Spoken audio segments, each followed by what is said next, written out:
റബ്ബിൽ ആലമീൻ എന്ന പ്രപഞ്ചത്തെ ആകമാനം സൃഷ്ടിച്ച് പരിപാലിച്ചു കൊണ്ടിരിക്കുന്ന റബ്ബിനാകുന്നു സർവസ്തുതിയും എന്നാണ് ആ ആയത്തിന്റെ താല്പര്യം. വളരെ വിശാലമായ അർത്ഥവ്യാപ്തിയുള്ള ഒരു ആയത്ത്. ഒരൊറ്റ പോയിന്റാണ് ഞാൻ പറയാൻ ഉദ്ദേശിക്കുന്നത്.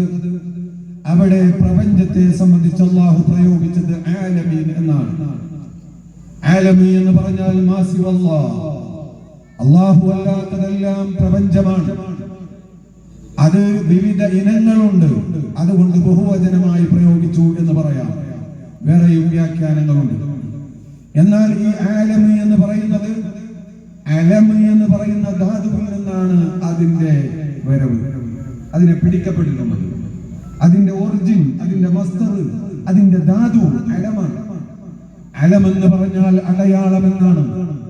ഈ പ്രപഞ്ചം മുഴുവനും അല്ലാഹുവിന്റെ ഏകത്വത്തിന്റെ മേൽ, അവന്റെ വിശുദ്ധമായ, അവന്റെ അനിരുദ്ധമായ കഴിവിന്റെ മേൽ, അവന്റെ ഖുദ്റത്ത് ഇറാദത്തിന്റെ മേൽ അറിയിക്കുന്ന അടയാളങ്ങളായതുകൊണ്ടാണ് പ്രപഞ്ചത്തിന് അല്ലാഹു ആലമി എന്ന് പേര് നൽകിയത്. ബഹുമാനപ്പെട്ട ഇമാം ഫഖറുദ്ദീൻ റാസി തങ്ങൾ ഈ ആശയം വിവരിച്ചുകൊണ്ട് ഒരുപാട് ഉദാഹരണങ്ങൾ സമർത്ഥിക്കുന്നുണ്ട്. അലാ കുല്ലു ദർറാത്തിൽ വജൂദി ശവാഹിദു അലാ അന്നഹുൽ ബാരിൽ ഇലാഹുൽ മുസവ്വിറു എന്ന് മഹാന്മാര് പറഞ്ഞതുപോലെ ഈ പ്രപഞ്ചത്തിലെ ഓരോ ആറ്റവും, അതിലും ചെറുതും അതിലും വലുതും, ഏകനായ ഇലാഹിന്റെ, സർവശക്തനായ റബ്ബിന്റെ, അവന്റെ കഴിവിന്റെ മേലും, അവന്റെ ഏകത്വത്തിന്റെ മേലും, അവന്റെ സൃഷ്ടി വൈഭവത്തിന്റെ മേലും അറിയിക്കുന്ന, ഖുദ്റത്തിന്റെ മേൽ അറിയിക്കുന്ന അടയാളങ്ങളാകുന്നു എന്ന് മഹാന്മാര് പറഞ്ഞു. അതിന്റെ സൂചനയാണ് ആദ്യത്തെ ആയത്തിൽ തന്നെ അല്ലാഹു തആല ആലമീൻ എന്ന് പ്രയോഗിച്ചത്, റബ്ബുൽ ആലമീൻ എന്ന് പ്രയോഗിച്ചത് എന്ന് പണ്ഡിതന്മാര് പറയാം. എന്നിട്ട് അതിന് ചില ഉദാഹരണങ്ങൾ പറഞ്ഞു. വളരെ രസകരമായ ഒരു ഉദാഹരണം ഇമാം റാസി തങ്ങൾ പറഞ്ഞത്, ഒരു സുഇല ഹകീമുൻ, ഒരു തത്വജ്ഞാനിയോട് ചോദിച്ചു, ബിമാ അറഫ്ത റബ്ബക, നിന്റെ റബ്ബിനെ നിങ്ങൾ എങ്ങനെയാണ് അറിഞ്ഞത് എന്ന്.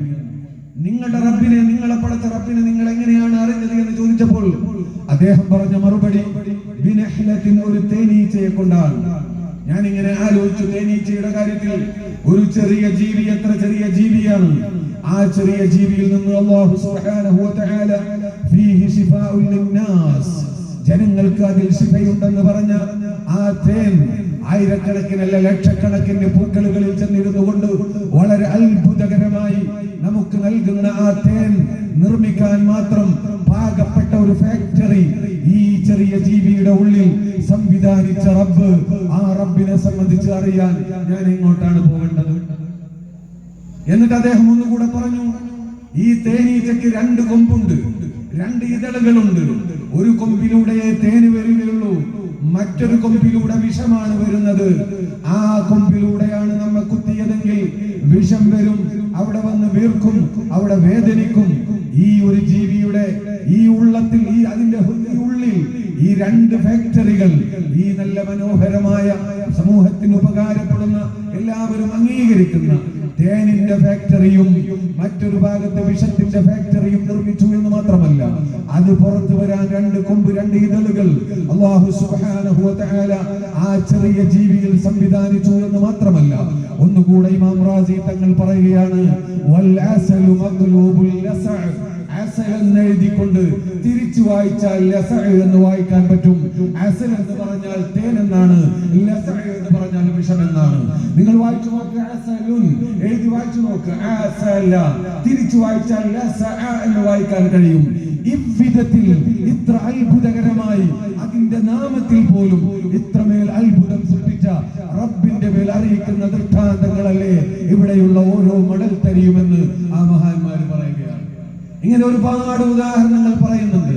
ഇങ്ങനെ ഈ പ്രപഞ്ചത്തെ മുൻവിധിയില്ലാതെ അതിന്റെ ചലനത്തെ സംബന്ധിച്ച്, അതിന്റെ സൃഷ്ടിപ്പിനെ സംബന്ധിച്ച്, അതിന്റെ പരസ്പര പൂരകമായ അതിന്റെ അവസ്ഥയെ സംബന്ധിച്ച് നിഷ്പക്ഷമായി ചിന്തിക്കുന്ന ഏതൊരു വ്യക്തിയും പറഞ്ഞു പോകും, അവിടെ ഒരു ഇതൊക്കെ സംവിധാനിച്ച സർവശക്തനായ, സർവാധിപനായ, സർവവും അറിയുന്ന ആ രാജാതിരാജനായ റബ്ബുണ്ട്, ആ റബ്ബിന് മാത്രമാണ് സർവസ്തുതിയും എന്ന് പറഞ്ഞുകൊണ്ടാണ് ഖുർആൻ തുടങ്ങിയത്. എന്നാൽ ഇவ்விധത്തിൽ അല്ലാഹു അള്ളാഹു പ്രപഞ്ചമാസങ്ങളും അള്ളാഹുവിന്റെ ദൃഷ്ടാന്തമാക്കി അവിടെ നിർത്തിയില്ല. പോരാത്തത് അതിനെ സംബന്ധിച്ച് ഓർമ്മിപ്പിക്കാൻ മഹാന്മാരായ അമ്പിയാക്കളെ അള്ളാഹു നിയോഗിച്ചു. അവരവിടെ വന്ന് ഓർമ്മിപ്പിച്ചു, ഈ പ്രപഞ്ചം അള്ളാഹുവിന്റേതാണ്, നിങ്ങളെ സൃഷ്ടിച്ചത് നിങ്ങളുടെ റബ്ബാണ്. അള്ളാഹുവിന്റെ അടയാളങ്ങളെ സംബന്ധിച്ച്, അള്ളാഹുവിന്റെ കുദറത്തിനെ സംബന്ധിച്ച് വിവിധങ്ങളായ കാര്യങ്ങൾ അവർ പഠിപ്പിച്ചുകൊണ്ട് ഈ സമൂഹത്തെ ബോധ്യപ്പെടുത്തി.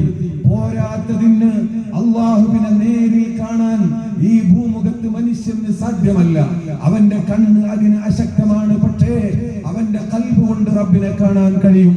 ആ ഖൽബ് കൊണ്ട് റബ്ബിനെ കാണാൻ കഴിയുന്ന വിധത്തിലുള്ള മുഅ്ജിസത്ത് കറാമത്തുകൾ മഹാന്മാരായ അമ്പിയാക്കൾ ഔലിയാക്കളിലൂടെ അള്ളാഹു പ്രകടിപ്പിച്ചുകൊണ്ടേയിരുന്നു.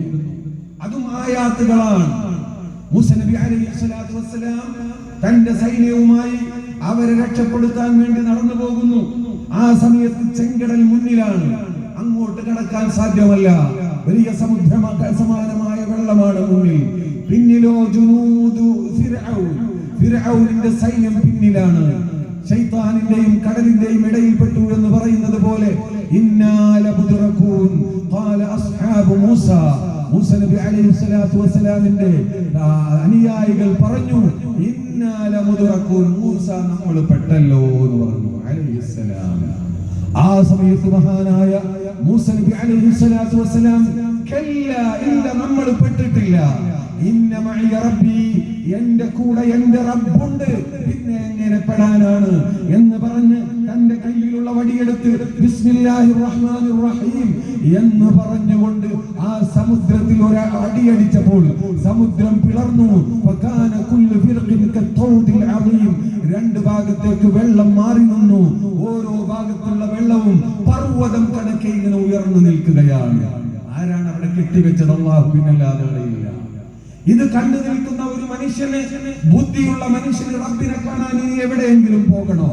കണ്ണുകൊണ്ട് കാണാൻ കഴിയാത്ത റബ്ബിനെ കാര്യകാരണ ബന്ധങ്ങളിലൂടെയാണ് ഇവിടെ എല്ലാം സംഭവിക്കുന്നത്. അതിനപ്പുറം നേരിട്ട് അല്ലാഹു ഇടപെടുന്ന രംഗങ്ങളാണ് മുഅ്ജിസത്ത് കറാമത്ത് എന്ന് പറയുന്നത്. അത് കാണിച്ചു കൊടുക്കുകയാണ് അമ്പിയാക്കളിലൂടെ.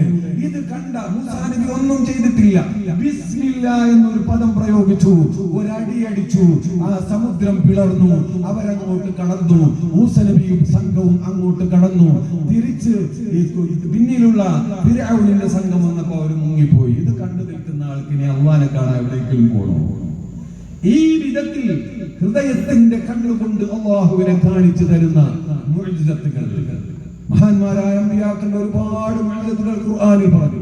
പിന്നീട് ഔലിയാക്കളുടെ നമ്മളൊക്കെ അറിഞ്ഞു. എന്നാൽ നബി സല്ലല്ലാഹു അലൈഹി വസല്ലം തങ്ങൾ വന്നപ്പോൾ റസൂലുള്ളാഹി സ്വല്ലല്ലാഹു അലൈഹി വസല്ലം തങ്ങളിൽ നിന്നും ഈ വിധത്തിൽ അള്ളാഹുവിനെ ഖൽബിനെ കാണിച്ചു തരുന്ന വിധത്തിലുള്ള ഒരുപാട് മുഅ്ജിസത്തുകൾ പ്രകടമായി. പക്ഷേ അതുകൊണ്ട് മാത്രമായില്ല, ഈ ദീൻ ഖിയാമത്ത് നാൾ വരെ നിലനിൽക്കേണ്ട ദീനാണ്. ഈ ദീൻ അന്ത്യനാൾ വരെ നിലനിൽക്കേണ്ട ദീനാണ്. ഇനി ഒരു പ്രവാചകൻ ഇവിടെ വരാനില്ല. അമ്പിയാക്കൾക്ക് തുല്യരായ അല്ലാഹുവിന്റെ ഔലിയാക്കളിലൂടെ നമുക്ക് ചിലതൊക്കെ കാണാൻ കഴിയും. എന്നാൽ അത് മാത്രം പോരാ. അല്ലാഹു ഖിയാമത്ത് നാൾ വരെയുള്ള മുഅ്മിനീങ്ങൾക്കല്ല, സകല മനുഷ്യർക്കും അല്ലാഹുവിനെ നേരിൽ കാണിച്ചു കൊടുക്കുന്ന, ഖൽബ് കൊണ്ട് കാണിച്ചു കൊടുക്കുന്ന അത്ഭുതമായിട്ടാണ് ഖിയാമത്ത് നാൾ വരെ നിലനിൽക്കുന്ന മുഅ്ജിസത്തുൽ ഖാലിദ, ശാശ്വതമായ മുഅ്ജിസത്തായിട്ടാണ് അല്ലാഹു വിശുദ്ധ ഖുർആനിനെ അവതരിപ്പിച്ചത്. പരിശുദ്ധ ഖുർആൻ മൂസാ നബി അലൈഹിസ്സലാത്തു വസ്സലാമിന് 9 ദൃഷ്ടാന്തം നൽകിയതിനെ സംബന്ധിച്ച് പറയുന്നുണ്ട്. വലഖദ് ആതൈനാ മൂസാ 9 ആയാതിൻ ബയ്യിനാതിൻ ബസായിറ എന്ന് പറഞ്ഞുകൊണ്ട് പറയുന്നുണ്ട്. ഞാൻ നേരത്തെ പറഞ്ഞ ഖൽബ് കൊണ്ട് കാണുന്ന അവസ്ഥക്കാണ് ബസീറത്ത് എന്ന് പറയുക. ബസീറത്തിന്റെ ബഹുവചനമാണ് ബസായിർ. മൂസാ നബി അലൈഹിസ്സലാത്തു വസ്സലാമിന് 9 ദൃഷ്ടാന്തങ്ങൾ നൽകി. അതൊക്കെ മനസ്സ് തുറപ്പിക്കുന്നതായിരുന്നു, ഖൽബിന്റെ കണ്ണിനെ തുറപ്പിക്കുന്നതായിരുന്നു എന്നാണ് പറഞ്ഞത്. എന്നാൽ അതിനെ സംബന്ധിച്ച് ആ 9 ദൃഷ്ടാന്തങ്ങളെ സംബന്ധിച്ച് പറഞ്ഞ അതേ പ്രയോഗം ഈ ഒരു ഖുർആനിനെ സംബന്ധിച്ച് അല്ലാഹു പറയുന്നു, വഹാദാ ബസായിറു ലിന്നാസ്. ഈ വിശുദ്ധ ഖുർആൻ ഒരു ദൃഷ്ടാന്തമല്ല, 1000 ദൃഷ്ടാന്തമാണ്. അത് ബസായിറാണ്, ബഹുവചനമാണ്. അത് ഒരു വിഷയത്തിൽ നിൽക്കുന്നില്ല അതിന്റെ അത്ഭുതം. ഒരു വിഷയത്തിൽ നിൽക്കുന്നില്ല, അതിന്റെ ഇഅ്ജാസ്. ഏത് അർത്ഥത്തിൽ നോക്കിയാലും അത് ഇഅ്ജാസാണ്, മുഅ്ജിസാണ്, അമ്പരപ്പിക്കുന്നതാണ്, ഖൽബിന്റെ കണ്ണുകളെ തുറപ്പിക്കുന്നതാണ്. മഹാന്മാരായ പണ്ഡിതന്മാർ പരിശുദ്ധ ഖുർആനിലെ ഇഅ്ജാസുകളെ, അതിന്റെ വ്യത്യസ്ത രൂപങ്ങൾ വിവരിച്ചുകൊണ്ട് ഇന്നും അവസാനിച്ചിട്ടില്ല. അൽ-ഇഅ്ജാസുൽ ബലാഗ്, അൽ-ഇഅ്ജാസുൽ ഇസ്തിഖാഖി, അൽ-ഇഅ്ജാസുൽ ലുഗവി, അൽ-ഇഅ്ജാസുൽ ഇൽമി, അൽ-ഇഅ്ജാസുൽ നദമി, ഇങ്ങനെ എത്ര ഇഅ്ജാസുകളാണ് ഖുർആനിൽ. ഏറ്റവും അവസാനം ഡിജിറ്റൽ യുഗത്തിൽ ജീവിക്കുന്ന നമുക്ക് പരിശുദ്ധ ഖുർആൻ ഡിജിറ്റൽ അത്ഭുതമായി നിലനിൽക്കുന്നു എന്ന് ബോധ്യപ്പെടുത്തുന്ന എത്ര ഗ്രന്ഥങ്ങളാണ്, എത്ര അന്വേഷണങ്ങളാണ്, എത്ര ഗവേഷണങ്ങളാണ് ഇന്ന് പുറത്തു വന്നിട്ടുള്ളത്. ഒരുപാട് ഉദാഹരണങ്ങൾ ഈ വിനീതനായ എനിക്ക് പറയാൻ കഴിയും, ഞാൻ നീട്ടി പറയുന്നില്ല. ഒരു ഉദാഹരണം പറയട്ടെ. സൂറത്തുൽ കഹ്ഫ് പരിശുദ്ധ ഖുർആനിലെ 18ാമത്തെ അധ്യായമാണ്. സൂറത്തുൽ കഹ്ഫ് പരിശുദ്ധ ഖുർആനിലെ 18ാമത്തെ അധ്യായമാണ്. അതിൽ ഒരുപാട് വിഷയങ്ങൾ അല്ലാഹു പറയുന്നുണ്ട്. ദുൽഖർനൈനിയുടെ ചരിത്രം പറയുന്നുണ്ട്. ബഹുമാനപ്പെട്ട മൂസാ നബിയും ഖദർ അലൈഹിസ്സലാത്തു വസ്സലാമിന്റെ ചരിത്രം പറയുന്നുണ്ട്. അവസാനം ലിഖായിനെ സംബന്ധിച്ച് പറയുന്നുണ്ട്. അസ്ഹാബുൽ കഹ്ഫിനെ സംബന്ധിച്ച് പറയുന്നുണ്ട്. 18ാമത്തെ സൂറത്തിന് അല്ലാഹു പക്ഷേ നാമകരണം നൽകിയത് സൂറത്തുൽ കഹ്ഫ് എന്നാണ്, അസ്ഹാബുൽ കഹ്ഫിനെ ഓർമ്മിപ്പിച്ചുകൊണ്ട്. എങ്കിൽ നിങ്ങൾ ആലോചിച്ച് നോക്കൂ, ഈ അസ്ഹാബുൽ കഹ്ഫിനെ സംബന്ധിച്ച് പറയുന്ന ആയാത്തുകൾ പരിശുദ്ധ ഖുർആനിൽ 18 ആയത്തുകളാണ്. 18ാമത്തെ അധ്യായത്തിന് അസ്ഹാബുൽ കഹ്ഫ് എന്ന് പേര് കൊടുത്ത റബ്ബ് ആ അധ്യായത്തിൽ അസ്ഹാബുൽ കഹ്ഫിനെ സംബന്ധിച്ച് പറയുന്ന സൂക്തങ്ങൾ 18 എണ്ണമാക്കി. കഴിഞ്ഞില്ല. ഈ 18 സൂക്തങ്ങൾ, അതിലെ പദങ്ങളെ എണ്ണി നോക്കിയാൽ 309 പദങ്ങളാണ്. അസ്ഹാബുൽ കഹ്ഫിൽ ഉറങ്ങിക്കിടന്നത് 309 വർഷമാണ്. ഇതൊക്കെ യാദൃശ്ചികമാകുമോ? ഇതെല്ലാം യാദൃശ്ചികമാകുമോ? വകഅയ്യിൻ മിൻ ഖറിയത്തിൻ ഹിയ അശദ്ദു ഖുവ്വതൻ മിൻ ഖറിയതിക അല്ലതി അഖ്റജതക അഹ്ലക്നാഹും ഫലാ നാസിറ ലഹും എന്ന ഒരായത്ത് സൂറത്തുൽ ഖിതാലിലുണ്ട്. ആ സൂറത്തിന് സൂറത്ത് മുഹമ്മദ് എന്നും പേരുണ്ട്. സൂറത്ത് മുഹമ്മദിലാണ് ഈ ആയത്തുള്ളത്. നബി സല്ലല്ലാഹു അലൈഹി വസല്ലമ തങ്ങളുടെ ഹിജ്റയെ സംബന്ധിച്ച് പറയുന്ന മക്കക്കാര് പുകച്ചു ചാടിച്ച, ആ മക്കയിൽ ജീവിക്കാൻ അനുവദിക്കാതെ മദീനയിലേക്ക് ഹിജ്റ പോവാൻ നിർബന്ധാവസ്ഥയിലേക്ക് എത്തിച്ച ആ സംഭവത്തെ വിശദമായി വ്യക്തമായി പറയുന്ന ആയത്താണ് ആ ആയത്ത്. ആ ആയത്ത് വകഅയ്യിൻ മിൻ ഖറിയത്തിൻ, എത്ര രാജ്യങ്ങളുണ്ട്, എത്ര ഗ്രാമങ്ങളുണ്ട്. ഹിയ അശദ്ദു ഖുവ്വതൻ മിൻ ഖറിയതിക, തങ്ങളുടെ നാടിനേക്കാൾ അവർ ശക്തരായിരുന്നു, വലിയ പ്രബലരായിരുന്നു, ശക്തന്മാരായിരുന്നു. മിൻ ഖറിയതിക അല്ലതി അഖ്റജതക, തങ്ങളെ പുറത്താക്കിയ മക്കക്കാരെക്കാൾ അവർ യോഗ്യരും പ്രഗൽഭരും ശക്തരുമായിരുന്നു. പക്ഷേ അഹ്ലക്നാഹും, നാം അവരെ നശിപ്പിച്ചു. വലാ നാസിറ ലഹും, അവരെ സഹായിക്കാൻ അപ്പോൾ ആരും ഉണ്ടായില്ല. ഈ ആയത്ത് സൂറത്ത് മുഹമ്മദിലെ 13ാമത്തെ ആയത്താണ്. അല്ലാഹുവിന്റെ റസൂല് ഹിജ്റ പോയത് നുബുവത്തിന് ശേഷം 13ാമത്തെ വർഷത്തിലാണ്. 13ാമത്തെ വർഷത്തിലാണ് ഹിജ്റ പോയത്. അല്ലാഹു ഈ ആയത്ത് കൃത്യമായി പറയുന്നു. ആ ഹിജ്റയെ സംബന്ധിച്ച് കൃത്യമായി പറയുന്ന ആയത്ത് 13ാമത്തെ ആയത്താണ്. ഇപ്പോ തന്നെ നിങ്ങളുടെ കയ്യിൽ ഖുർആൻ ഉണ്ടെങ്കിൽ എടുത്തു നോക്ക്. മാത്രമല്ല അങ്ങനെ ഓരോ പദങ്ങളെ എണ്ണിയാൽ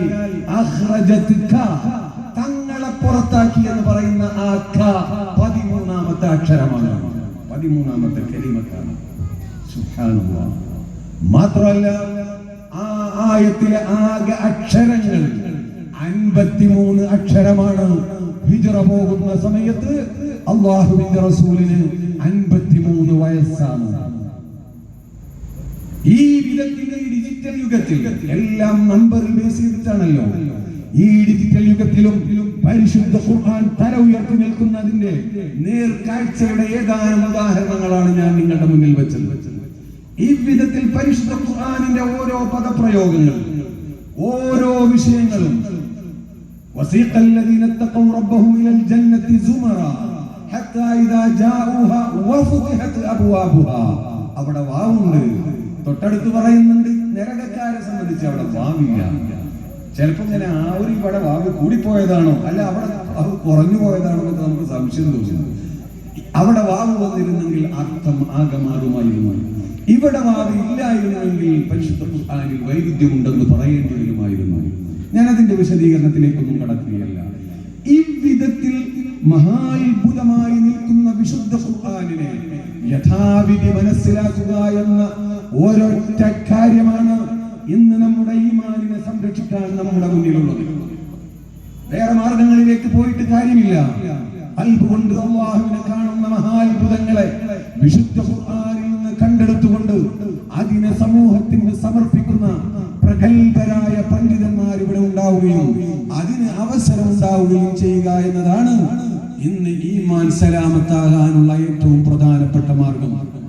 അതുകൊണ്ട് തന്നെ ഇന്നത്തെ സാഹചര്യത്തിൽ പരിശുദ്ധ ഖുർആനിന്റെ ഹിഫ്ളും അതിന്റെ പഠനവും നിലനിർത്തുന്നതിന് വലിയ പ്രാധാന്യമുണ്ട്.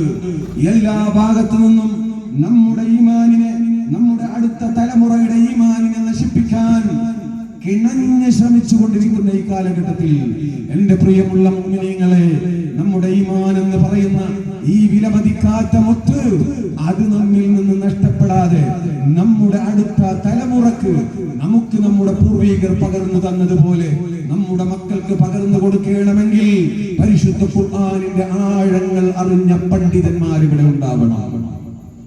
ആ വിധത്തിൽ നമ്മുടെ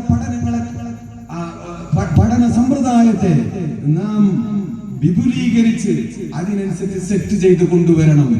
അതിൽ പ്രധാനപ്പെട്ട ഒന്നാണ് ആദ്യമായി ഹിഫ്ള് ഉണ്ടാവുക എന്ന് പറയുന്നത്. ആവശ്യത്തിന് ആയത്തുകൾ എടുത്ത് ഇങ്ങനെ ഓതാൻ കഴിഞ്ഞ് ആ പരസ്പരം കൂട്ടിച്ചേർത്ത് പഠിക്കുമ്പോഴാണ് ഖുർആനിലെ അത്ഭുതങ്ങൾ പുറത്തു വരിക. അതിന് ആദ്യം ആവശ്യമായിട്ടുള്ളത് ഹിഫ്ള് ഉണ്ടാവുക എന്നുള്ളതാണ്. അതൊരു വലിയ ബറക്കത്താണ്. നമ്മുടെയൊക്കെ ചെറുപ്പകാലത്ത് അതിന് വലിയ സൗകര്യമൊന്നും ഉണ്ടായിരുന്നില്ല. ഞാൻ ഗൾഫിൽ പോയ സമയത്ത് എനിക്ക് വദ്ദുഹാ വരെ അറിയുള്ളൂ. അതിന്റെ അപ്പുറത്തൊക്കെ അറിയില്ല. സൂറത്ത് യാസീൻ പഠിച്ചിട്ടുണ്ട്, അങ്ങനെ ചിലതൊക്കെ പഠിച്ചിട്ടുണ്ട്. അതിലെന്നെ ലംയക്കുനി ഇത്ര ഓതിയാ തെറ്റും, പേടിയാണ് പോകാൻ. പക്ഷെ അവിടെ ചെന്ന് ഔക്കാഫിന് ജോലി കിടങ്ങിൽ ഹിഫ്ള് ഉണ്ടാവണം. അങ്ങനെ അവിടെ ഇരുന്ന് പഠിച്ചു. പ്രായമായാലും പഠിക്കുന്നത് എന്ന് ഞാൻ പറയും. അവിടെ ഇരുന്ന് പഠിച്ചു, ധാരാളം പഠിച്ചു. അൽഹംദുലില്ലാ, പഠിച്ചപ്പോ പഠിഞ്ഞു. അങ്ങനെയാണ് ഖുർആൻ. ഇത് അള്ളാഹു നമുക്ക് എളുപ്പമാക്കി തന്നതാണ്, അള്ളാഹു സൂക്ഷിച്ചതാണ്. ഇമാം ഖുർത്തുബി ഒരു സംഭവം പറയുന്നുണ്ട്. മഅ്മൂൻ രാജാവ് മഅ്മൂൻ ഹാറൂൻ റഷീദിന്റെ മക്കള് ഇൽമിന് വലിയ പ്രാധാന്യം കൊടുത്ത ആളുകൾ. അയാൾ എന്തൊക്കെ കുഴപ്പമുണ്ടായാലും ശരി, അങ്ങനെ മഅ്മൂനിന്റെ സദസ്സിൽ വലിയ പണ്ഡിതന്മാരൊക്കെ എപ്പോഴും ഉണ്ടാവും. അങ്ങനെ ഒരിക്കൽ ഒരു മനുഷ്യൻ കയറി വന്നു. നല്ല കാണാൻ ചന്തള്ള ഒരു അപരിചിതനാണ് കയറി വന്നത്. അയാൾ വന്ന് ഓരോ വിഷയത്തിൽ ഇങ്ങനെ സംസാരിക്കും, അതിലൊക്കെ ഇടപെട്ട് സംസാരിക്കുന്നു. അപ്പൊ മഅ്മൂനെ നല്ല ഇഷ്ടപ്പെട്ടു. അപ്പൊ നിങ്ങൾ ആരാണെന്ന് ചോദിച്ചു. അപ്പൊ അയാൾ പറഞ്ഞു, ഞാനൊരു ജൂതനാണ്, ഞാൻ നിങ്ങളുടെ ഈ ഹിക്മത്ത് തത്വജ്ഞാനം പറയുന്ന സദസ്സ് ഇഷ്ടപ്പെട്ട് വന്നതാണ്. അപ്പൊ മഅ്മൂൻ പറഞ്ഞു, നീ എന്റെ കൂടെ കുടിക്കും, നിനക്ക് നല്ല ശമ്പളം നൽകി ഞാൻ എന്റെ ബൈത്തുൽ ഹിക്മയിൽ നിന്നെ അവരോധിക്കാം, ജോലി തരാം, വിശ്വസിച്ച് വന്നാൽ മതി എന്ന് പറഞ്ഞു. അപ്പൊ പറഞ്ഞു, അതില്ല, ദീനി ദീനു ആബാഇ. അങ്ങനെ അയാൾ തിരിച്ചു പോയി. പിന്നെ കുറെ കാലം കഴിഞ്ഞപ്പോ അദ്ദേഹം മുസ്ലിമായിട്ടുമായി. അദ്ദേഹം യഥാർത്ഥ മുസ്ലിമായി മഅ്മൂന്റെ സദസ്സിലേക്ക് കടന്നു. അപ്പൊ ചോദിച്ചു, അന്ന് ആളെന്നല്ലേ നിങ്ങൾ ചോദിച്ചു. അതേ. അപ്പോ പിന്നെന്താ നിന്റെ ഈ അവസ്ഥ മാറാൻ കാരണം? അന്ന് ഞാൻ വലിയ പ്രലോഭനമൊക്കെ ചെയ്തിട്ട് നീ മുസ്ലിമായില്ലല്ലോ, ഇപ്പൊ മുസ്ലിമായി വരാൻ എന്താ കാരണം എന്ന് ചോദിച്ചു. അപ്പൊ പറഞ്ഞു, നിങ്ങൾ എന്നെ കണ്ടതിന്റെ വാക്കുകളൊക്കെ കേട്ടു, അതുപോലെ കുഷാറാണെന്ന് നിങ്ങൾക്ക് തോന്നി, അതുപോലെ എന്റെ കൈയെഴുത്തും നല്ല എഴുത്താണ്. അപ്പൊ അന്ന് എന്റെ മനസ്സിൽ അതിങ്ങനെ ഒരു ചിന്താ വിഷയമായി മാറി. അപ്പൊ ഞാനൊരു പരിശോധന നടത്തി. ഞാൻ ഇഞ്ചിയിലെടുത്ത് അതിന്റെ ഒരു കോപ്പി പകർത്തി എഴുതി. അപ്പൊ ഞാൻ കുറച്ച് ഇവിടെ കൂട്ടി, മറ്റുള്ള കുറെ മാറ്റ വൈകൃതമാക്കിക്കൊണ്ട് ഇഞ്ചിയിൽ ഞാൻ എഴുതി. അതുപോലെ തൗറാത്തും എടുത്തു. തൗറാത്ത് ഞാൻ നന്നായി എഴുതി. ഞാൻ ഇവിടെ കുറെ വെട്ടിക്കുറച്ചു, വേറെ കുറെ കൂട്ടി, അങ്ങനെ കുറെ വികൃതമാക്കിയിട്ടാണ് എഴുതിയത്. പിന്നെ ഖുർആൻ എടുത്തു, അതും ഞാൻ ഇങ്ങനെ എഴുതി, മനോഹരമായി എഴുതി. കുറെ കൂട്ടി കുറെ കുറച്ചു. എന്നിട്ട് മനോഹരമായി എഴുതിയ ഈ 3 ഗ്രന്ഥങ്ങളുമായി ഞാൻ ആളുകളിലേക്ക് ഇറങ്ങി. ഞാൻ ഇഞ്ചീലുമായി ചെന്നപ്പോൾ ക്രിസ്ത്യാനികൾ വലിയ വില തന്ന് അത് ഇതിൽ നിന്ന് വാങ്ങി. നല്ല കൈഷരാണ്. തൗറാത്ത് വാങ്ങി ജൂതന്മാർ. ഈ വിശുദ്ധ ഖുർആനുമായി ഞാൻ മുസ്ലിങ്ങളുടെ അടുത്ത് ചെന്നപ്പോൾ ആ കച്ചവടക്കാരൻ ഒരു ദുഃഖാനിൽ ചെന്ന് ഞാൻ ഇത് വാങ്ങാൻ പറഞ്ഞപ്പോൾ അദ്ദേഹം ഇതെടുത്തുകൊണ്ട് തിരിച്ചും മറിച്ചു നോക്കി. ഞാൻ എന്റെ ജീവനും കൊണ്ട് ഓടേണ്ടി വന്നു. ഇത് വിശുദ്ധ ഖുർആനല്ല, ഇതിൽ നീ തിരുമറി നടത്തിയിട്ടുണ്ട്, ഇതിൽ നീ ഏറ്റ വ്യത്യാസം വരുത്തിയിട്ടുണ്ട്, ഇത് അല്ലാഹ് ഇറക്കിയ ഖുർആനല്ല എന്ന് പറഞ്ഞുകൊണ്ട് അയാൾ എന്നെ അപായപ്പെടുത്തുമോ എന്ന് ഭയപ്പെട്ടുകൊണ്ട് ഞാൻ ജീവനും കൊണ്ട് ഓടേണ്ടി വന്നു. അപ്പോ എനിക്ക് മനസ്സിലായി, ഈ വിശുദ്ധ ഖുർആൻ അവതരിപ്പിച്ചത് ഞാനാണ്. അതിന് ഖിയാമത്ത് നാൾ വരെ ഒരു പുള്ളിക്ക് വ്യത്യാസമില്ലാതെ, ഒരു ഹർഫിന് വ്യത്യാസമില്ലാതെ അത് സംരക്ഷിക്കേണ്ട ഉത്തരവാദിത്വം അത് എനിക്കുണ്ടെന്ന് അല്ലാഹു ഏറ്റെടുത്ത ഒരു ആയത്ത് ഖുർആനിലുണ്ടല്ലോ. അതുകൊണ്ടാണ് അങ്ങനെ സംഭവിച്ചത്. മറ്റതൊന്നും അല്ലാഹു അങ്ങനെ എഴുതിയില്ല. ഇതാണ് നമ്മുടെ ഖുർആൻ, ഈ വിശുദ്ധ ഖുർആൻ. അതിന് സേവനം ചെയ്യുക, അതിന് ഖിദ്മത്ത് ചെയ്യുക, അതിലും വലിയൊരു സേവനം ഒരു കാലത്തുമില്ല, ഇക്കാലത്ത് പ്രത്യേകിച്ചുമില്ല എന്റെ പ്രിയപ്പെട്ട മുഅ്മിനീങ്ങളെ. അതുകൊണ്ട് ഞാൻ വല്ലാതെ നീട്ടിപ്പരത്തി പറയുന്നില്ല. വളരെ നല്ല നിലയിൽ പല വിധത്തിൽ പല തരത്തിലുള്ള ദീനീ സംരംഭങ്ങൾ നടക്കുന്ന ഒരു മഹല്ലാണ്. നിങ്ങൾക്ക് അറിയുമെന്നറിയില്ല, ഒരുപക്ഷെ എനിക്ക് കുടുംബങ്ങളുള്ള മഹല്ലാണ്. എന്റെ ഉമ്മയുടെ അസ്ലി രാജ്യം കണ്ടത്തോടാണ്. പിന്നീട് അവർ കരിക്കാട്ടേക്ക് മാറിയതാണ്. അവിടെയാണ് പിന്നെ ഇപ്പോഴവരൊക്കെ അസ്ലി അവർ കണ്ടത്തോട്ടുകാരാണ്. അപ്പോ വളരെ ബന്ധമുള്ള പല കാര്യങ്ങളും അങ്ങോട്ടും ഇങ്ങോട്ടും അറിയുന്ന പലരെയും അറിയുന്ന ഒരു മഹല്ലാണ്. ഈ മഹല്ലിൽ പല കാര്യങ്ങളും നടക്കുന്നുണ്ട്. നല്ല പ്രഗത്ഭരായ ഭരണാധികാരികൾ, ഉമറാക്കൾ, കാര്യശേഷിയുള്ള വിദ്യാഭ്യാസ ബോധമുള്ള നല്ല പ്രഗത്ഭരായ ആളുകൾ ഇവിടെ ഉള്ളതുകൊണ്ട്, നല്ല നേതാക്കളും പണ്ഡിത നേതൃത്വം ഉള്ളതുകൊണ്ട് സജീവമായി ചടുലമായി പല കാര്യങ്ങളും നടക്കുന്നത് നമ്മൾ അറിയാറുണ്ട്. അതിൽ ഏറ്റവും പ്രധാനപ്പെട്ട ഒരു കാൽവെപ്പാണ് ഈ ഹിഫ്ളുൽ ഖുർആൻ കോളേജ് എന്ന് പറയുന്നത്. നല്ല ഹാഫിളീങ്ങളായ നല്ല മക്കളെ നാം വളർത്തണം. അത് വല്ലാത്തൊരു ബർക്കത്താണ്. ഞാൻ അടുത്ത് ഒരിക്കൽ പെരിന്തൽമണ്ണെന്ന് ഞാനും ബഹുമാനപ്പെട്ട സാലിം ഫൈസിയും കൂടി വരികയായിരുന്നു. ഡോക്ടർ സാലിം ഫൈസി നിങ്ങൾക്ക് അറിയാമല്ലോ. അങ്ങനെ അദ്ദേഹത്തിന്റെ നാട്ടിലെത്തിയപ്പോൾ നിസ്കാരത്തിന്റെ സമയമായി. അപ്പൊ നിസ്കരിക്കാൻ ഞാൻ ആ പള്ളിയിൽ കയറി. ഞങ്ങൾ രണ്ടാളും കൂടി അവിടെ കയറി. അപ്പോ അദ്ദേഹത്തിന്റെ പള്ളിയുടെ തൊട്ടടുത്ത് ഒരു ഖബറും. ആ ഖബറ് ഞങ്ങൾ നിസ്കരിച്ചിറങ്ങുമ്പോ ആ സാലിം ഫൈസിനോട് പറഞ്ഞു, ഈ ഖബർ ആർക്കാണ് നിങ്ങൾക്ക് അറിയുന്നത്? ഇല്ലാന്ന്. അപ്പൊ ഞങ്ങൾ ഈ പള്ളി വികസിക്കാൻ വേണ്ടി, പള്ളി ചെറിയ പള്ളിയായിരുന്നു, അത് വികസിപ്പിക്കാൻ വേണ്ടി കുറച്ച് ഖബറുകൾ മാന്തേണ്ടി വന്നു. അങ്ങനെ ഈ ഖബറിന്റെ അടുത്ത് എത്തിയപ്പോൾ, ആ ഖബർ മാന്തിയപ്പോൾ അതിലെ മയ്യത്തിന് ഒരു കേടും സംഭവിക്കാതെ വളരെ മനോഹരമായി അന്ന് വെച്ച മയ്യത്ത് പോലെ അങ്ങനെ കിടക്കുന്നുണ്ട്. അപ്പൊ ഞങ്ങൾ അവിടെ വെച്ച് നിർത്തി. ഇനി നമുക്ക് നിർത്തണ്ടെന്ന് വെച്ചു. അത് ഞങ്ങളുടെ നാട്ടിൽ കുട്ടികൾക്ക് ഖുർആൻ പഠിപ്പിച്ചു കൊടുത്തിരുന്ന ഒരു ഉമ്മയുടെ ഖബറാണ്. ഓത്തുവള്ളിയിൽ ഖുർആൻ പഠിപ്പിച്ചിരുന്ന ഒരു സ്ത്രീ ഹാഫിളത്തായിരുന്നു. വേറൊരു പ്രത്യേകതയും അതിനില്ല. ഖുർആൻ ഇങ്ങനെ ഓതിക്കൊടുക്കും. ഇതല്ലാതെ മറ്റൊരു പ്രത്യേകതയും ആ ഉമ്മക്കില്ല. വേറെ വിജ്ഞാനമില്ല, വേറെ സ്കൂളിൽ പോയിട്ടില്ല, വേറെ ഒന്നുമില്ല. ഖുർആൻ ഹാഫിളത്താണ്. അത് പഠിപ്പിക്കുകയെന്ന് മറിക്കുന്നത് വരെ പണി അവരുടെ ഖബറാണിത് എന്നോട് പറഞ്ഞു. അങ്ങനെയാണല്ലോ. ആ നിലക്കുള്ള വലിയ മഹത്വമേറിയ ഒരു സംരംഭമാണിത്. എന്നിട്ടോ ആ കുട്ടികൾ ഹാഫിളീങ്ങളായി മാറിക്കഴിഞ്ഞാൽ പിന്നീട് അവർ നമ്മുടെ ദർസ് പുഷ്ടിപ്പെടുത്തണം. ഖുർആനിന്റെ ആഴങ്ങളിലേക്ക് ഇറങ്ങി പഠിക്കാൻ കഴിയണം. അങ്ങനെ പഠിക്കുമ്പോഴാണ് അൽ മാഹിറു ബിൽ ഖുർആൻ, ഖുർആനിൽ നൈപുണ്യം നേടിയ ആളുകൾ ഖുർആനിന്റെ അഗാധ ആഴത്തിലേക്ക് ഇറങ്ങിച്ചെന്നുകൊണ്ട് ഖുർആനിന്റെ വിജ്ഞാനങ്ങളെ ഉൾക്കൊള്ളുകയും അത് ജീവിതത്തിൽ പകർത്തി ജീവിക്കുകയും ചെയ്യുന്ന ആളുകൾ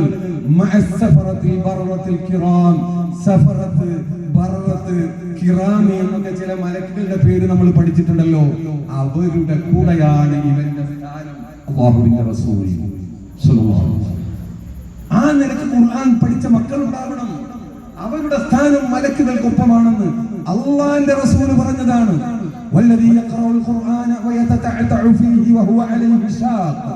ഖുർആൻ ഇങ്ങനെ തപ്പിത്തടഞ്ഞു ഓതുന്ന ആളുകൾ പ്രയാസപ്പെട്ടിട്ടാണ് ഓതുന്നത്, തപ്പിത്തടഞ്ഞിട്ട് ഓതുകയാണ്. എന്നാലും മോശമൊന്നുമില്ല. ലഹു അജ്റാനി, അവന് 2 പ്രതിഫലം. അപ്പൊ അങ്ങനെയാണല്ലോ പഠിക്കുക. പ്രയാസപ്പെട്ടിട്ട് ഒഴിഞ്ഞിരുന്നാൽ പറ്റില്ലല്ലോ. അപ്പൊ നമുക്കൊക്കെ ഇതിന് സാധിക്കും. അപ്പോ നമ്മുടെ ദർസിനെയും പുഷ്ടിപ്പെടുത്തി ഖുർആനിന്റെ ആഴങ്ങൾ അറിഞ്ഞ നല്ല പണ്ഡിതന്മാർ ഈ മഹല്ലിൽ നിന്ന് ഇനിയും വരണം. ഒരുപാട് മഹാന്മാരായ പണ്ഡിതന്മാര് ജീവിച്ച് മരിച്ചു പോയ നാടാണ് ഈ നാട്. ആ ചൈതന്യം നിങ്ങൾ ഇവിടെ നിലനിർത്തണം. ഞാൻ എന്റെ ഒരു അനുഭവം പറയട്ടെ. ഞാൻ കുറെ കാലം നിങ്ങൾക്ക് അറിയാലോ, അങ്ങനെ ജോലിക്ക് ഒഴിവാക്കി നാട്ടിൽ നിന്നൊന്ന് വിശ്രമിക്കുന്ന സമയത്താണ് ബഹുമാനപ്പെട്ട സമസ്ത ജമിയത്തുൽ ഉലമയുടെ പണ്ഡിതന്മാർ അതിന്റെ ദേശീയ വിദ്യാഭ്യാസ പദ്ധതി പ്രഖ്യാപിക്കുകയും അതിന്റെ അക്കാദമിക് കൗൺസിൽ ചെയർമാനായി എന്നെ നിശ്ചയിക്കുകയും ചെയ്തു. അപ്പൊ ഞാൻ ദുബൈയിലൊക്കെ ഉണ്ടാകുമ്പോൾ പല കമ്മിറ്റിയിലും പ്രസിഡന്റ് ആയിട്ടുണ്ട്. അപ്പൊ അതൊക്കെ യോഗത്തിന് പോയി അധ്യക്ഷനാവേണ്ട പണിയുള്ളൂ. അതുപോലെ ആയിരിക്കുന്ന ഞാൻ മനസ്സിലാക്കിയത്. നോക്കുമ്പോ അങ്ങനെയല്ല, നല്ല പണിയായിരുന്നു. നല്ല പണി ഇപ്പോഴും അങ്ങനെ തന്നെയാണ്. കഠിനാധ്വാനം ചെയ്യേണ്ടതുണ്ട്. ഞാൻ സ്വാഭാവികമായി ക്ഷീണം വന്ന സമയമാണല്ലോ. അപ്പൊ 2-3 മാസം വളരെ പ്രയാസം, പലതരത്തിലുള്ള പ്രശ്നങ്ങൾ, എനിക്ക് മടുപ്പ് തോന്നിയ ഒരു സമയം. ആ സമയത്ത് നമ്മുടെ കീഴിൽ നടക്കുന്ന ഒരു പെൺകുട്ടികളുടെ ഒരു സ്ഥാപനമുണ്ട്, ക്രസന്റ് വെളിമുക്കിൽ.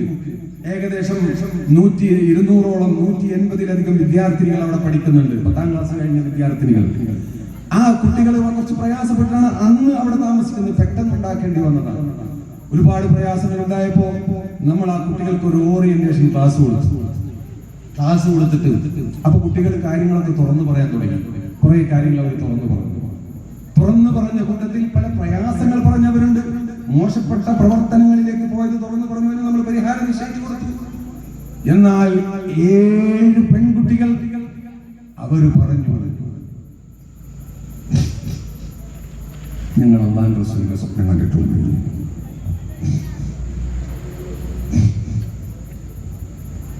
നമ്മുടെ കണ്ണ്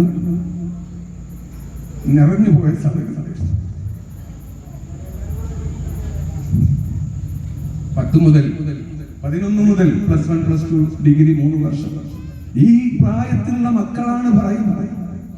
7 കുട്ടികൾ സത്യസന്ധമായി പറയുന്നു, ഞങ്ങൾ ഞാനിങ്ങനെ ആലോചിച്ചു, കുറച്ചിതിനു വേണ്ടി മെനക്കെട്ടാൽ എന്താ കുഴപ്പം? ഈ 200 എണ്ണത്തിൽ നിന്ന് 1 അല്ലാഹുവിന്റെ വലിയത്തായി മാറിയാൽ പോലെ ആ കുട്ടിയുടെ പ്രാർത്ഥന എനിക്കുണ്ടാവില്ലേ? درست العلم حتى صرت قطبا ونلت السعد من مولى الموالي. ഖുതുബ് അഖ്താബ് ഗൗസുൽ ആലം തങ്ങൾ പറഞ്ഞതാ, ഞാൻ ഇൽമു പഠിച്ചു അങ്ങനെ ഖുതുബായി എന്നാ പറഞ്ഞത്. ഇൽമു പഠിച്ചു അങ്ങനെ ഖുതുബായി. മൂപ്പരൊപ്പം പഠിച്ചവരൊക്കെ അങ്ങനെ ഖുതുബായിട്ടില്ല. ബഹുമാനപ്പെട്ട ശംസുൽ ഉലമയായി. എല്ലാവരും ശംസുൽ ഉലമയായിട്ടില്ല. കണ്ണിയത്ത് ഉസ്താദ് റഈസുൽ മുഹഖഖീനായി. അവരെ കൂടെ പഠിച്ചവരൊക്കെ റഈസുൽ മുഹഖഖീൻ ആവണമെന്നില്ല. നമ്മൾ പഠിപ്പിക്കുന്ന, നമ്മുടെ സംവിധാനം ഉപയോഗിച്ച് പഠിപ്പിക്കുന്ന മക്കളിൽ ഒരു കുട്ടി അല്ലാഹുവിന്റെ വലിയായി മാറിയാൽ, അല്ലാഹുവിന്റെ ഇഷ്ടപ്പെട്ട ഒരു ആലിമായി മാറിയാൽ, ഒരു ദുആക്കുത്തരമുള്ള കുട്ടിയായി മാറിയാൽ അത് പോരെ നമുക്ക്. അതിനും വലിയ ഭാഗ്യം എന്താണ്? ഞാൻ എന്റെ ക്ഷീണം മറന്നു. ഇതിന് ആയുസ്സുള്ള കാലത്തോളം, ആഫിയത്തുള്ള കാലത്തോളം SNECക്ക് വേണ്ടി പ്രവർത്തിക്കണം എന്ന് അന്നാണ് ഞാൻ ശപഥം ചെയ്തത്. അത് വലിയൊരു ബറക്കത്താണെന്ന് മനസ്സിലാക്കി. അതുകൊണ്ട് നിങ്ങളുടെ ഈ പള്ളിയിൽ ഈ പഠിക്കുന്ന മക്കളിൽ ആരാണ് നാളെ മുസ്തജാബ് ദഅവത്തായി മാറുന്നത്? ആരാണ് നാളെ പരിശുദ്ധ ദീനിന് വേണ്ടി സമരം ചെയ്യുന്ന പ്രഗൽഭനായ പണ്ഡിതനായി മാറുന്നത്? ആരാണ് നാളെ അല്ലാഹുവിന്റെ ഔലിയാക്കളിൽ ഒരു പ്രധാനിയായി മാറുന്നത്? നമുക്കാർക്കും അറിയില്ല. നാളെ മഹ്ശറയിൽ ചെല്ലുമ്പോൾ എനിക്ക് പഠിക്കാൻ അവസരം തന്ന, സൗകര്യം ചെയ്ത ആളുകളാണെന്ന് പറഞ്ഞ് നമ്മുടെ കൈപിടിച്ച് നമുക്ക് ശഫാഅത്ത് ചെയ്യാൻ, എനിക്ക് ഇൽമു പഠിപ്പിച്ചു തന്ന ഉസ്താദാണെന്ന് പറഞ്ഞ് നമ്മൾ കൈപിടിച്ച് സ്വർഗത്തിൽ കടത്താൻ അവർക്ക് അർഹതയുണ്ട്. നബി സല്ലല്ലാഹു അലൈഹി വസല്ലം തങ്ങൾ പറഞ്ഞു, മഹ്ശറയിൽ അല്ലാഹു ജനങ്ങളെ ഒരുമിച്ച് കൂട്ടിയാൽ അല്ലാഹു പറയും, ഐനൽ ഉലമാ, പണ്ഡിതന്മാരെവിടെ? മാറി നിൽക്കൂ. അവരെ മാറ്റി നിർത്തിക്കൊണ്ട് ഉദ്ഖുലുൽ ജന്നത ബിഗൈരി ഹിസാബ് ഫഇന്നി മാ ജഅൽതു ഇൽമി വഹിൽമി ഫീകും ഇല്ലാ വഅന ഉരീദു അൻ അഗ്ഫിറ ലക്കും. നിങ്ങൾക്ക് എന്റെ ഇൽമു ഞാൻ തന്നത് നിങ്ങൾക്ക് പുറത്തു തരാൻ ഞാൻ ആദ്യമേ ഉദ്ദേശിച്ചിരിക്കുന്നു. അതുകൊണ്ട് ഹിസാബില്ലാതെ സ്വർഗ്ഗത്തിലേക്ക് കടന്നോളൂ എന്ന് പറയുകയും അവർക്ക് ശഫാഅത്തിന് അർഹത ഉണ്ടാവുകയും ചെയ്യുമെന്ന് നബി സല്ലല്ലാഹു അലൈഹി വസല്ലം തങ്ങൾ പറഞ്ഞതാണ്. അത് ഉഖ്റവിയായ ആലിമീങ്ങൾക്കാണ്. എല്ലാവരും അങ്ങനെയായില്ലെങ്കിൽ അല്ലാഹു എല്ലാവരെയും അങ്ങനെ ആക്കട്ടെ. നമുക്ക് കൊതിക്കാം, ആഗ്രഹിക്കാം, പ്രാർത്ഥിക്കാം. എന്നാലും ഒന്നെങ്കിലും അങ്ങനെ ആവാതിരിക്കുകയില്ല. ആ ബോധത്തോടുകൂടെ സർവ സന്നാഹങ്ങളും ഉപയോഗപ്പെടുത്തിക്കൊണ്ട് പൂർണ്ണ ആത്മാർത്ഥതയോടുകൂടെ നമ്മുടെ മഹല്ല് കമ്മിറ്റിക്കൊപ്പം നിന്നുകൊണ്ട് ഓരോ വീട്ടുകാരും ഈ സംരംഭവും ഈ ഹിഫ്ളും ഈ ദർസും അതിനെ പരിപോഷിപ്പിച്ച് ദീനിന്റെ ശിആർ നിലനിർത്തുന്ന ഒരു മനോഹരമായ മുബാറക്കായ ഒരു മഹല്ലായി മസ്ജിദായി ഈ നാടിനെ നിലനിർത്തുന്നതിൽ നിങ്ങളൊക്കെ പങ്കുവഹിക്കണമെന്ന് വളരെ ആത്മാർത്ഥമായി നിങ്ങളോട് അപേക്ഷിച്ചുകൊണ്ട് അല്ലാഹു നമ്മുടെ പ്രവർത്തനങ്ങളിലൊക്കെ ബറക്കത്ത് ചെയ്യുമാറാവട്ടെ. ഈ ചെയ്ത സേവനങ്ങളൊക്കെ അല്ലാഹു ഖബൂൽ ചെയ്യുമാറാവട്ടെ. ഇനിയും ഒരുപാട് ചെയ്യാൻ അല്ലാഹു തൗഫീഖ് ചെയ്യുമാറാവട്ടെ. ഈ കുട്ടികളിൽ അല്ലാഹു ബറക്കത്ത് ചെയ്യുമാറാവട്ടെ. ഇതിന് സംഭാവന ചെയ്തുകൊണ്ടിരിക്കുന്ന ഇനിയും ചെയ്യുന്ന എല്ലാവർക്കും അല്ലാഹു അർഹമായ പ്രതിഫലം നൽകുമാറാവട്ടെ. അതിന്റെയൊക്കെ സവാബിനെ നമ്മിൽ നിന്ന് മരണപ്പെട്ടു പോയ ഈ ഖബറിസ്ഥാനിൽ കിടക്കുന്ന നമ്മുടെ പൂർവികരുടെ ഖബറിലേക്ക് അല്ലാഹു എത്തിച്ചു കൊടുക്കുമാറാവട്ടെ എന്ന് ദുആ ചെയ്തുകൊണ്ട് നിങ്ങളൊക്കെ ദുആ ചെയ്യണമെന്ന് വസിയത്ത് ചെയ്തുകൊണ്ട് ബിസ്മില്ലാഹിർ റഹ്മാനിർ റഹീം എന്ന് ഓതി ഈ യോഗം ഉദ്ഘാടനം ചെയ്തതായി അറിയിച്ച് ഞാൻ നിർത്തുന്നു. അസ്സലാമു അലൈക്കും വറഹ്മത്തുള്ളാഹി.